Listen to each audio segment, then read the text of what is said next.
The San Francisco Board of Supervisors discussed police overtime in a heated discussion on Tuesday. After a 9-2 vote, the board ultimately approved $25 million in more police overtime funding to ensure safer streets. For the past few weeks, this board and the public have stood up to public safety. Residents should be able to walk down the street, go to school, ride Muni, or shop in San Francisco without the fear of being attacked.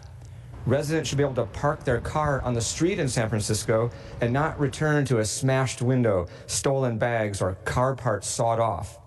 Supervisor Engardio says San Francisco PD is understaffed by about 500 officers.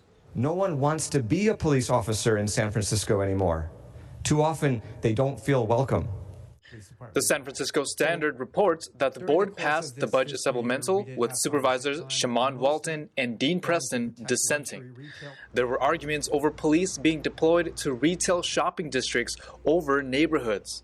Preston said there have been fewer calls per officer, longer response times, lower clearance rates, and questions SFPD's budget spending after a $50 million budget increase in the summer of 2022. The reality here is that police wildly overspent their already increased budget and now want a bailout with more raises, bonuses, and unlimited overtime, with most of it going to protect luxury retail stores and tourists in areas that are already saturated, not just with police coverage, but with 10B officers, private security, and community ambassadors.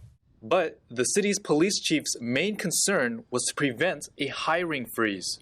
This additional money that the supervisor is proposing, of course, I would not turn it down. Could we use it? Absolutely. The Budget Committee chair had concerns over how spending was managed, but nonetheless supported public safety. We know that police and ambassador are not the only solution to public safety. They are only part of the solution. We still need to make sure our city provides resources and support to our firefighters, EMT, 911 dispatchers, nurses, and street cleaners. This funding approval comes as city residents and visitors report seeing increased theft and car break-ins. David Lamb, NTD News, California.